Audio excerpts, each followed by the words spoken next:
Okay, so let's go on to next step, properties of hydrogen. And today we will do two topics. One that is properties of hydrogen, and the second one we are going to do hydrides. Okay. Now when we're talking of properties of hydrogen, number one, it is a colorless, tasteless, and odorless gas. Okay, which means it has no color, no taste and no smell. It is only very slightly soluble in water.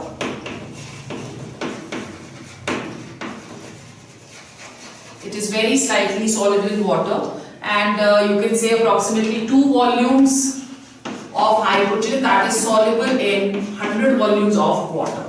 Okay, so this is what is going to be the characteristic over here. Then number 3, it is going to be the lightest of all elements.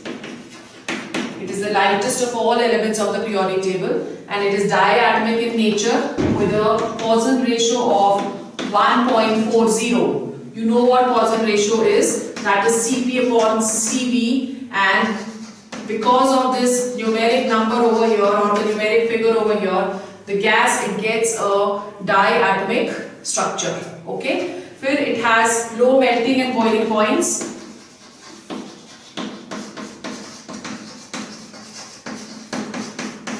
It has low melting and boiling points, and boiling point is approximately 20.5 Kelvin, and the melting point, that is 14 Kelvin.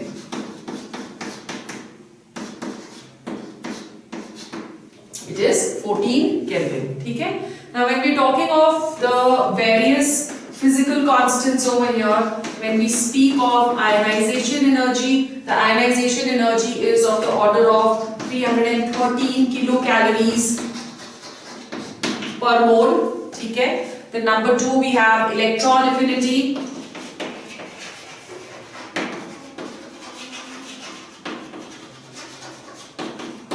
Electron affinity, that is of the order of 173 kilocalories per mole. ठीक है. फिर उसके बाद we have electronegativity. The electronegativity has a value of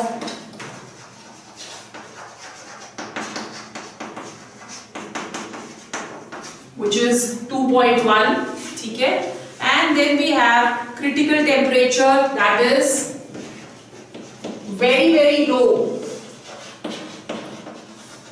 of the order of minus 236 degrees Celsius. So it has a very low critical temperature over here. That is the reason why it is known as a permanent gas. Okay?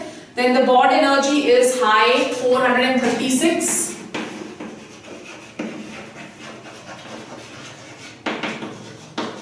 The bond energy, that is going to be 436 kilojoules per mole, and the bond length is only 74 picometers. So these are certain constants of hydrogen. Then when we are talking of hydrogen, there are certain metals like palladium and platinum, iron, etc. They have a tendency to absorb hydrogen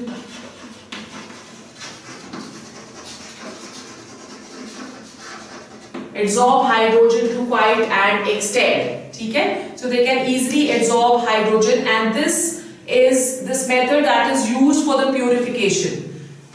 Why? Because it is only the pure hydrogen that can be absorbed, and this process that is known as what? It is known as occlusion. The process of absorption of hydrogen on the surface of metals, that is going to be known as occlusion. Okay? Then we come to the chemical properties. Number 1, when we are talking of combustion, it is seen that the gas that is going to be a combustible gas, and it burns with a blue flame. Right? It is going to burn with a blue flame. Then it does not support combustion. Why? Because it reacts with oxygen to form water. So water that is used to you can say suppress the fire. So that is the reason why hydrogen that is not going to support combustion. The second type of reaction we have, the second chemical property, that is going to be combination reactions.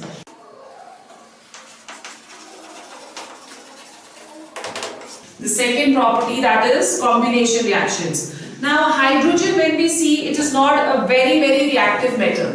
So it does not readily combine with other elements, you can say, with ease. So there are certain drastic conditions which have to be used. For example, when we are talking of hydrogen as such, hydrogen can only be dissociated into atomic hydrogen at a very high temperature of 5000 Kelvin. Okay? Now there are certain reactive metals with which hydrogen reacts quite easily. Like if we are talking of all the reactive metals, it forms hydrides. For example, if we have lithium that is going to react with hydrogen to give us lithium hydride. Similarly, sodium that will react with hydrogen to give us sodium hydride.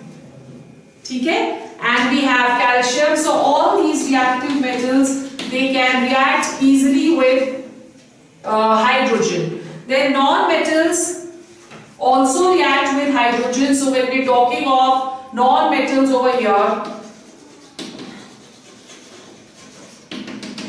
if it is reacting with halogens, it is going to form respective halides of the type 2HX, where X that can be fluorine, chlorine, bromine or iodine. Okay? However, the reactivity that will decrease in the order, fluorine is going to be most reactive, then chlorine, then bromine and then iodine. The reason behind that is that fluorine has the lowest value of bond dissociation energy over here, and iodine that is going to have the maximum value of bond dissociation energy.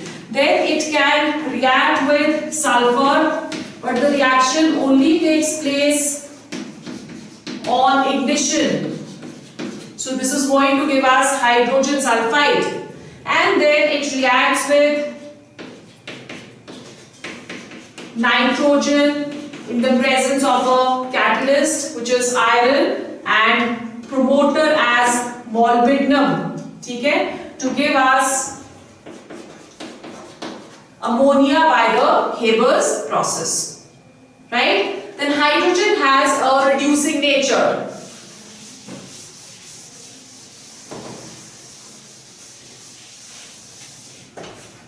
The reducing nature of hydrogen is because it has a great affinity for oxygen.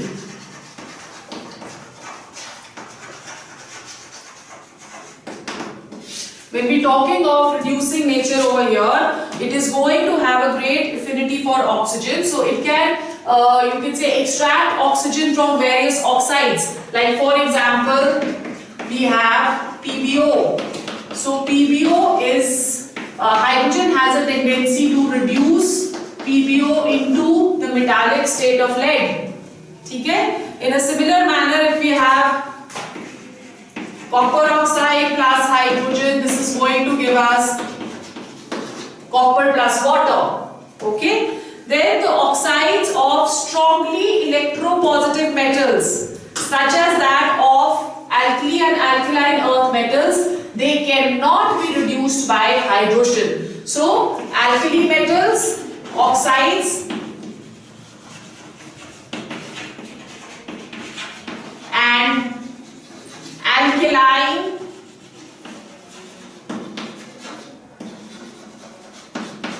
earth metal oxides, they cannot be reduced by hydrogen. Okay, these are not reduced by hydrogen. When we are reacting these the olefins or the alkenes or the unsaturated compounds, they are reacted with hydrogen, they are converted into saturated compounds, and this phenomenon that is known as hydrogenation of alkenes and alkynes, right? So for example, we have CH2 double bond CH2.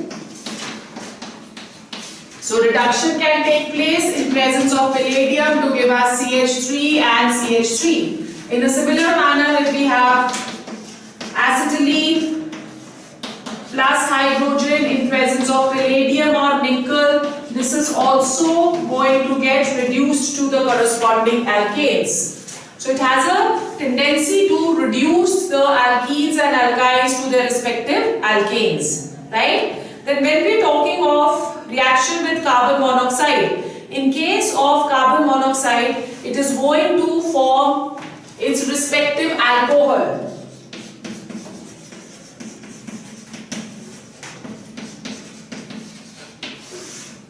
Reaction with carbon monoxide. So carbon monoxide means we have carbon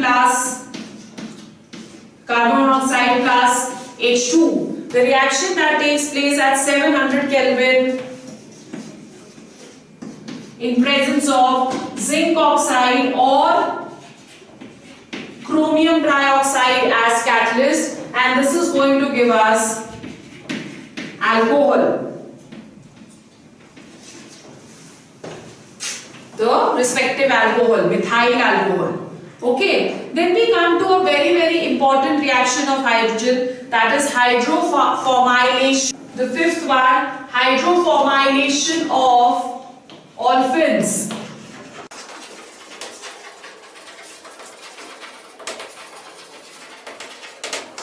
Hydroformylation of olefins to aldehydes. Now olefins, they can combine. Olefins are what? Alkenes. So if we are having alkenes of the type RCH double bond CH2, this can combine with hydrogen in presence of carbon monoxide to convert them into aldehydes. So we have RCH2, CH2 and CHO.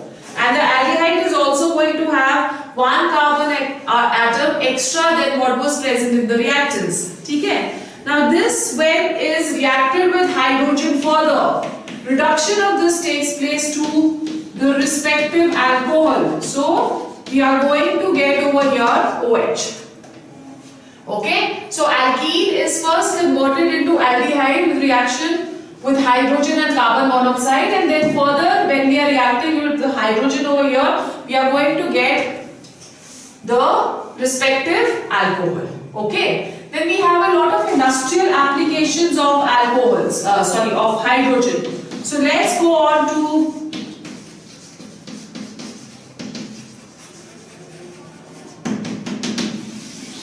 the industrial applications. Number one, synthesis of ammonia by Haber's process.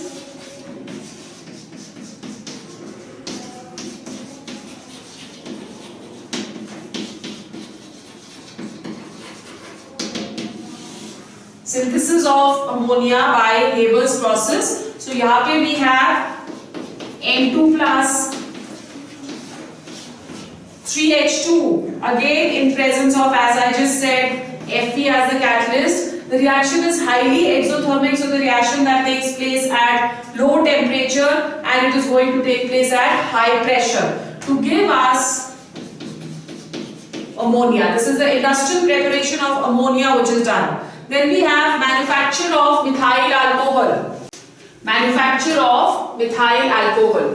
The manufacture of methyl alcohol, that is done by water gas. So water gas, that is a combination of carbon monoxide and hydrogen. So over here the water gas, that is going to be compressed to 200 atmospheres, right? And then passed over the catalyst, which is going to be zinc oxide in this case. So we have over here carbon monoxide plus 2H2. The reaction takes place at approximately 200 degrees centigrade, and in the presence of a catalyst, zinc oxide or chromium trioxide, to give us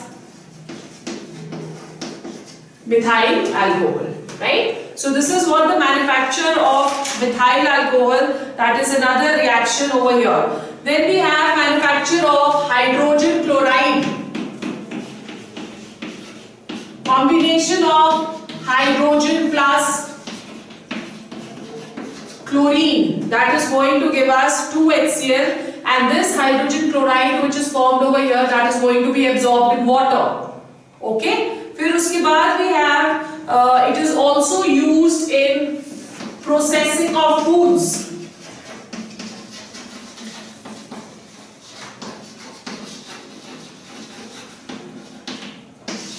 Processing of foods, which means that the unsaturated fats, they are going to be converted into solid fats. So oils, when they are hydrogenated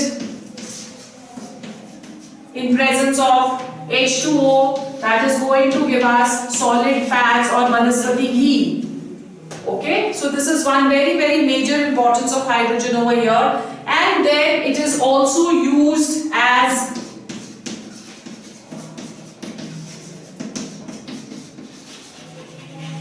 synthetic petrol, right? So petrol substitutes, they are going to be obtained by subjecting a paste of powdered coal in crude oil, right, to the action of hydrogen under pressure. So under pressure we are going to get, when hydrogen that is reacted with powdered coal in crude oil, that is going to give us synthetic petrol. So this is all about hydrogen, its properties and its industrial applications. Then we come to the compounds of hydrogen, and the most common compounds of hydrogen which are going to be formed, they are known as hydrides. So hydrides, they are compound of hydrogen with metals or with non-metals. The hydrides, they may be of different kinds depending upon the interaction between the element and the hydrogen. If it is a purely covalent bond which is present, the hydrides, they are known as covalent hydrides. If ionic interactions are present, they are known as ionic hydrides. And if the hydrides, they are occupying positions in the spaces between the crystal lattice of metals, then they are known as metallic hydrides. So we're going to discuss all three of them.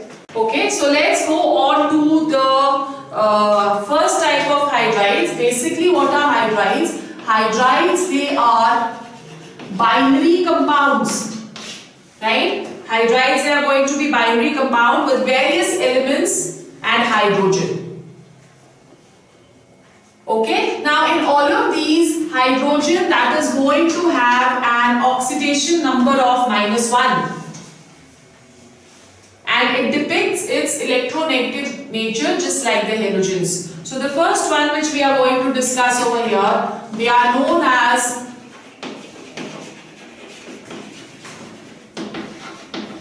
ionic hydrides, or they are also commonly known as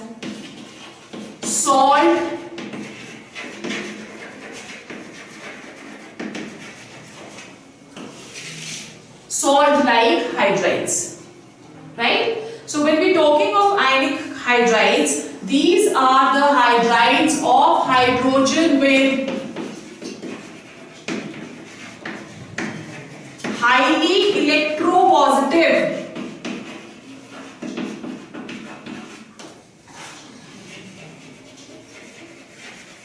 elements, right? With strongly electropositive elements. या metals, for example, we have alkali metals and alkaline earth metals. So उनके साथ जो hydrogen के compounds बनते हैं, they are going to be ionic in nature and hence they get the name ionic hydrides. Apart from this, not only group 1 and group 2, there are certain highly positive members of the lanthanide series also, which are going to form ionic hydrides. There are only 2 alkaline earth metals which do not form ionic hydrides with hydrogen, that is beryllium and magnesium. Beryllium and magnesium, we will see that they both are going to form covalent hydrides. Specifically, when we are talking of beryllium over here, beryllium that is going to form polymeric hydrides. Okay? So let's go on to the preparation over here. When we are looking at the preparation, we can directly combine the metal with hydrogen at a temperature of 600 degrees centigrade to give us the respective hydride. So we are getting over here lithium hydride. Similarly, sodium ke saath, sodium is a more reactive metal, so the temperature goes down and we are going to get sodium hydride, right. Then calcium के साथ it forms hydrolith with calcium at a temperature of 150 to 300 degrees Celsius. 150 to 300 degrees Celsius to give us calcium hydride, which is more commonly known as hydrolith. Okay? Alright, then when we are going on to the properties of hydrides, number one, they are colorless or grayish colored.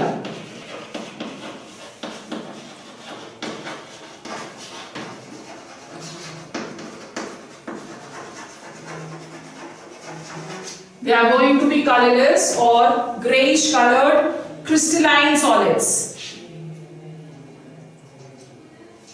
right? But they are non-conducting, which means they are not going to conduct electricity. Okay?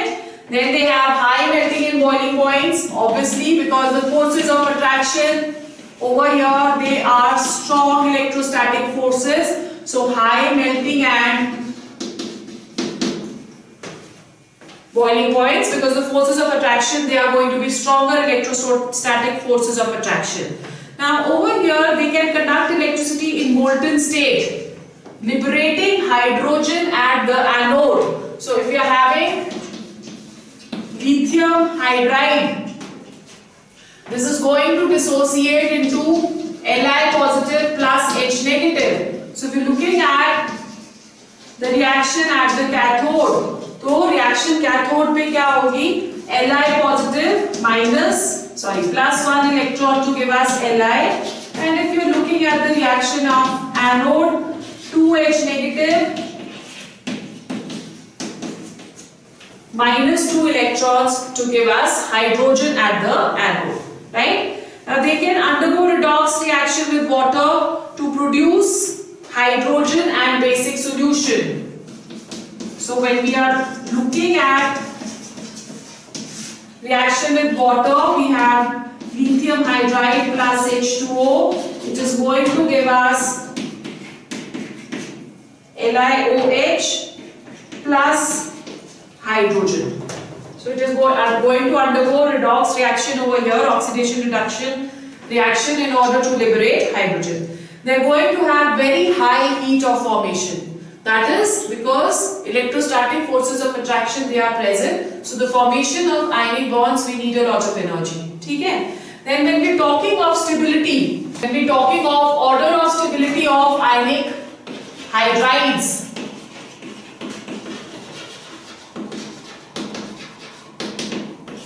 order of stability of ionic hydrides, it is seen that lithium hydride is going to be greater than sodium hydride is going to be. So as the size that keeps on increasing, the stability that will keep on decreasing.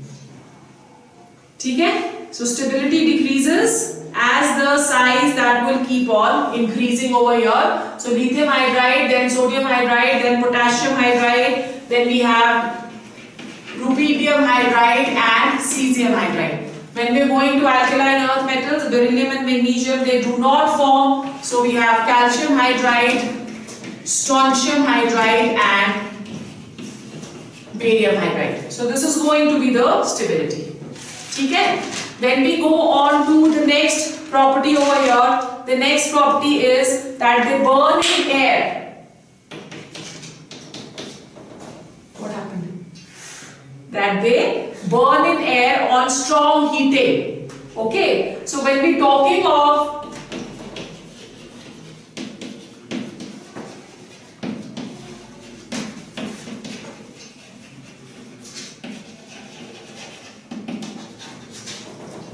strong heating, so when we are talking of any metal hydride over here, MH2, when we are heating it, it is going to give us M plus H2. Now when this metal which is formed over here, it is going to react with oxygen to give us metal oxide, and hydrogen will react with oxygen to give us water. So basically when it is burning in air, the main products which we are going to get over here, they are going to be MO and H2O. Okay, so oxide of the metal and the hydrogen, that is what going to be the product. Then we come to hydrides. They are going to react with various compounds, like it can react with water, it can react with ethyl alcohol, it can also react with carbon dioxide. Okay, so let's go on to the uses of, when we talking of uses of ionic hydrides, it can be used as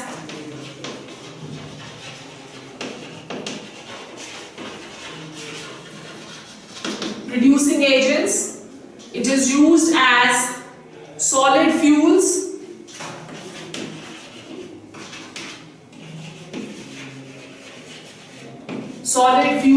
and it can also be used for synthesis of hydrogen.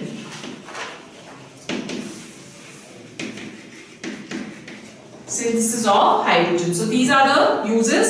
Then we go on to the next kind of hydrides, which are the covalent hydrides. The second type of hydrides which we have,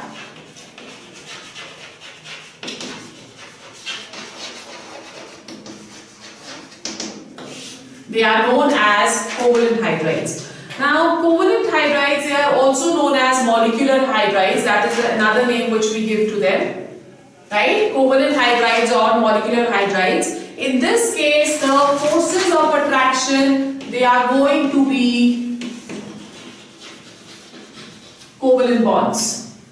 Okay. Now, for example, we have over here NH3, we have water, then we have HF, we have H2O2. So generally you can see over here that the covalent hydrides, they are made with combination with non-metals, and the oxidation state of hydrogen in this case, that is going to be equal to +1.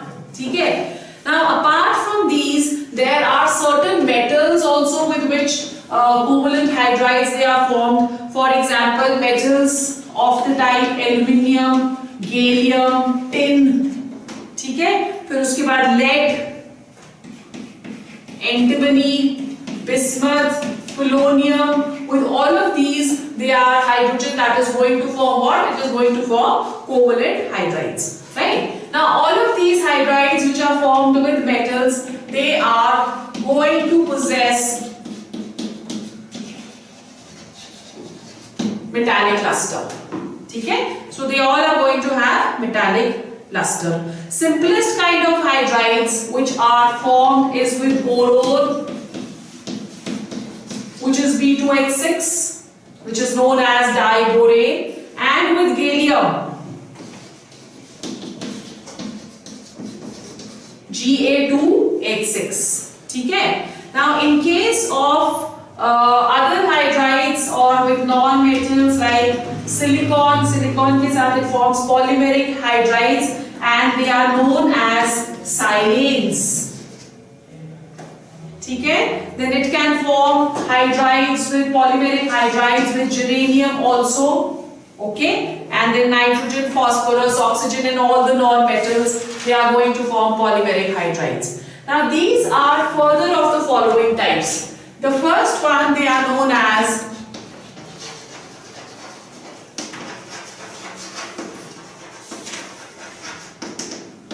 electron deficient. Now what do we understand by electron deficient molecular hydrides? They are going to have less electron than its octet. Okay, so they have electrons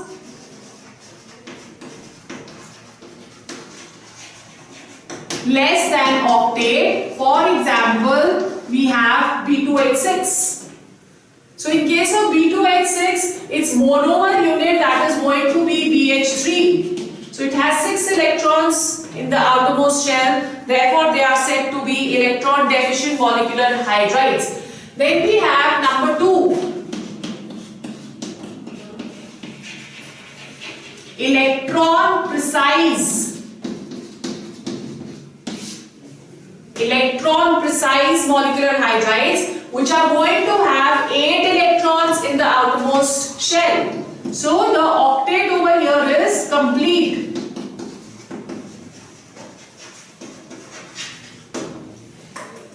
The octet that is going to be complete. For example, we have CH4, we have SiH4, right? So they're going to have 8 electrons in the outermost shell. Mostly group 14, they form electron precise. This thing, you can see that carbon family is forming electron precise molecular hydrides. Then we have the third one, which are going to be electron rich.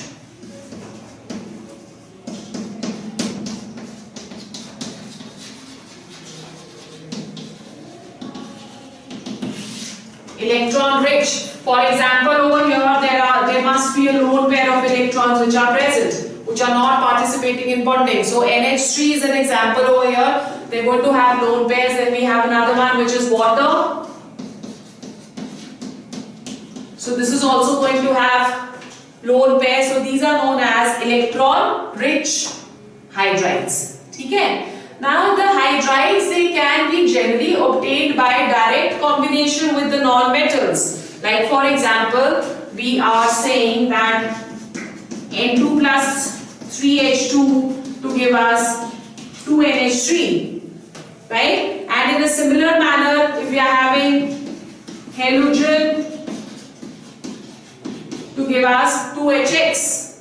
So these are hydrides which can be formed by direct combination.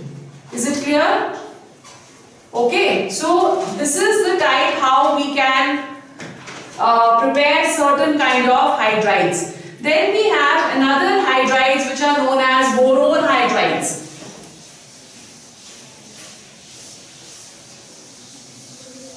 So when we talking of boron hydrides over here, how can we prepare it? We are taking this magnesium boride over here and plus reacted with HCl. This is going to give us mixture of boron hydrides.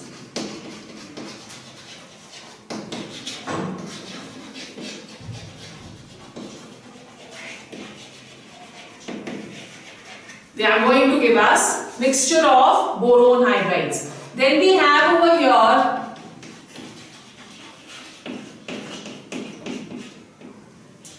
Silicon का compound हम ले रहे हैं with HCl.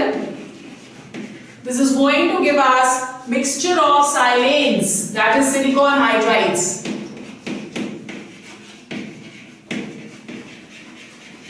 This is going to give us mixture of silanes which are known as silicon hydroxides. ठीक है? So this is how we can generally form the hydrides. Let's go on to the properties.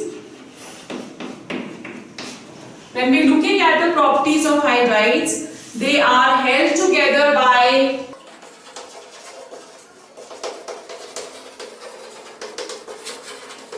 weak van der Waals forces of attraction, right? Or in certain cases, hydrogen bonds may also be present. So because of this, they either exist as gases or they exist as liquids. ठीक है? Now they have very low electrical conductivity.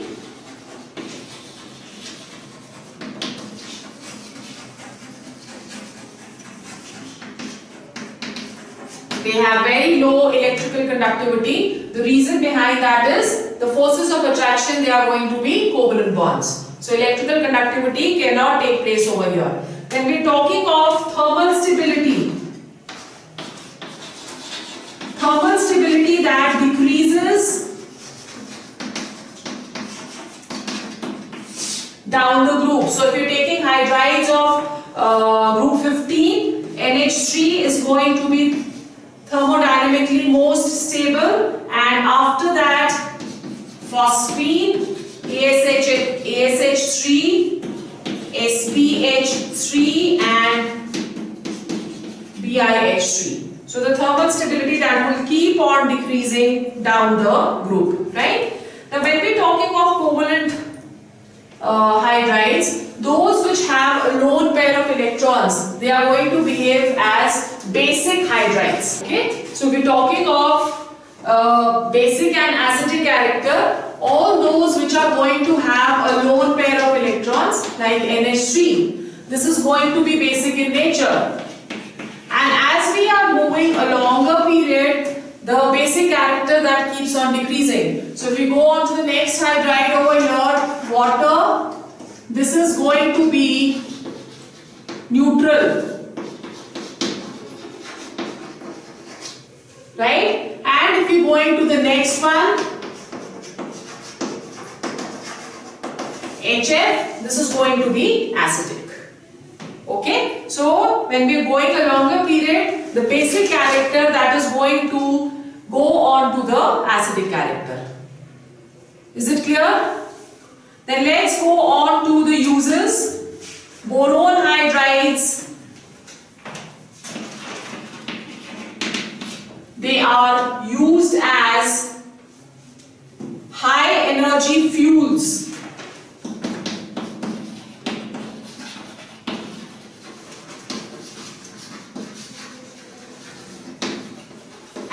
Propellants. They are going to behave as high energy fuels and propellants. Then number 2, NH3, that is a source of hydrogen.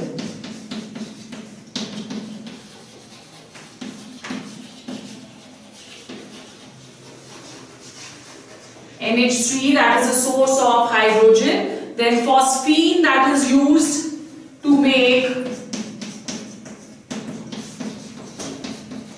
Holmes signals. These are generally signals which are used for warfare ships. So phosphine, that is going to give dense white fumes whenever it is hit with a rock. So uski wajah se it gives us signals that there is going to be certain danger which is coming up. ठीक है? फिर उसके बाद next we have HF, that is used for etching of glass. You must have seen that in certain glasses like crockery almirahs and some kitchen glasses, there are certain designs which have been put, that is known as etching of glass. So for that HF, that is going to be used. Then we go on to the last kind of hydrides, metallic hydrides. The last kind of hydrides which we have, they are known as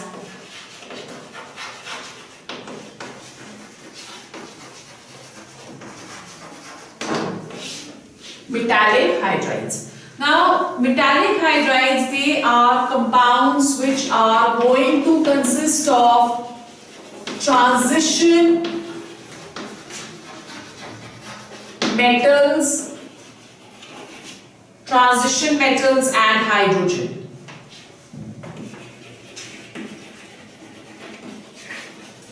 These are going to be conducting in nature. Okay, so transition metals and inner transition metals, they are going to combine with hydrogen to give us these kind of hydrides. Generally, it is seen that the metals of group 7, 8 and 9, they do not form hydrides. And this is known as the hydride gap, which is when we're traveling from 3 to 6, they are all forming hydrides, then 7 to 9, they do not form hydrides, then 10, 11, 12 again form hydrides. So this groups in the middle, 7, 8 and 9 over here, they are that particular group or that particular portion of the periodic table that is known as hydride gap. Okay? So over here, regions of periodic table from group 6 to 9, they are known as a hydride gap. Now these hydrides, they are prepared by direct adsorption of hydrogen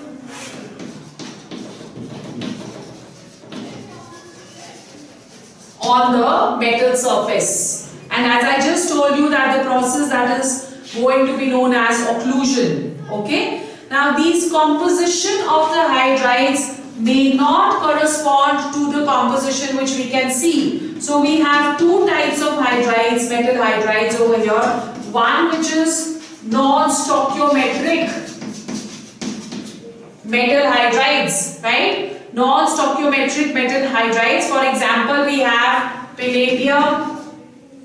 Okay, palladium hydride, in which hydrogen that is present in the ratio or in the fraction of 0.6 to 0.8. Or we have niobium hydride, in which the fraction of hydrogen that is going to be 0.11. Or they may also be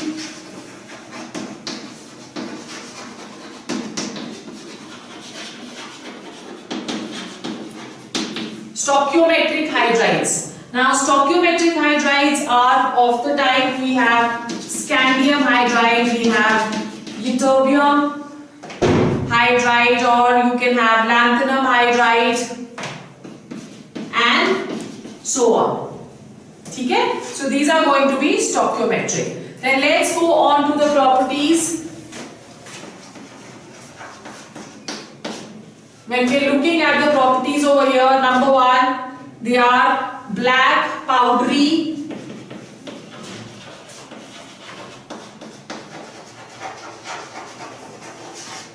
okay, they are going to be black, powdery substances, and they are going to be hard, without any metallic luster, right? So they do not have metallic luster, and they will also not have magnetic properties.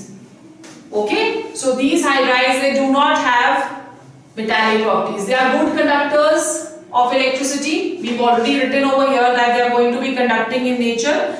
And the density of these hydrides, they are lower.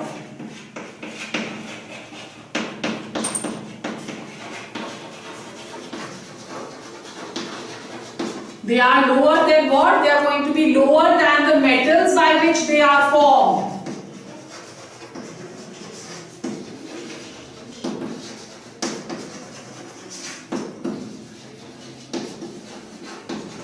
For example, if we are taking lanthanum hydride over here, then the density of lanthanum that is going to be greater than the density of lanthanum hydride. ठीक है? फिर उसके बाद they have high thermal conductivity as well. As they are conducting electricity over here, they have high thermal conductivity also, and they generally undergo reversible decomposition into hydrogen gas. This is one important property which they have. Reversible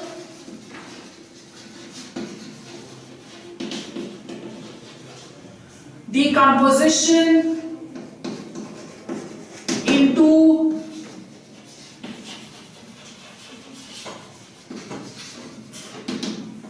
hydrogen gas. ठीक है? So over here, if you're taking a very red hot metal,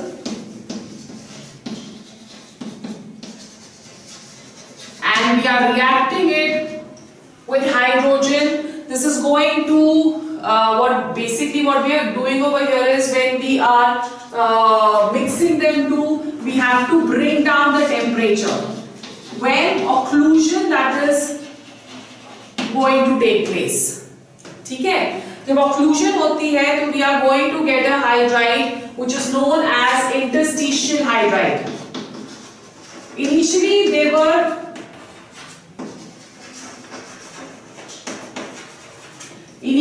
were known as interstitial hydrides because it was seen that hydrogen having a smaller size, it used to occupy the you can say the interstitial gaps in the crystal lattice of transition elements. But later on it was seen that hydrogen was more absorbed on the surface rather than going inside.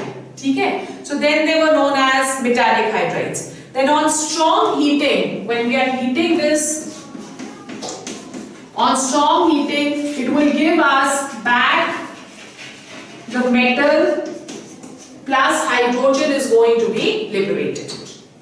Okay? Then when we talk of uses, when we talking of uses of metal hydrides. Then number one, they are formed as a result of occlusion. We've already seen, and they can be used as a storage of hydrogen.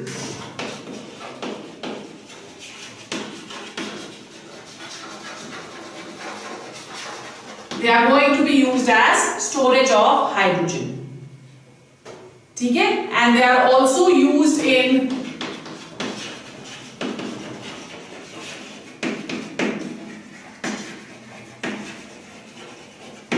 catalytic reduction. Right? Then apart from all of these, we have also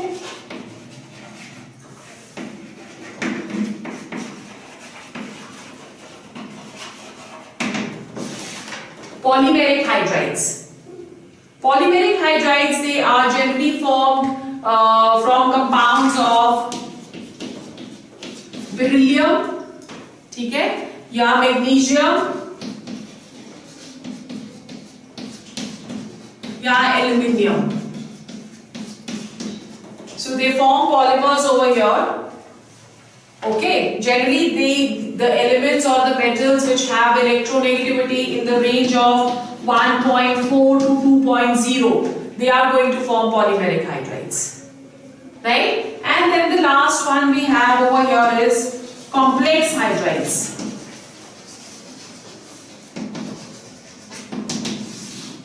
Complex hydrides, they are compounds which are going to contain hydride ion as a coordinated complex, right? Like for example, we have lithium aluminium hydride or sodium borohydride. Okay, so these are going to be present as in this the hydride, the hydride ion that is going to be coordinated to the metal atom. So this is all about hydrides and today's lecture. Now tomorrow we are going to go on to types of hydrogen, and then we have two compounds which have to be done in this chapter. One is water and the other one that is hydrogen peroxide.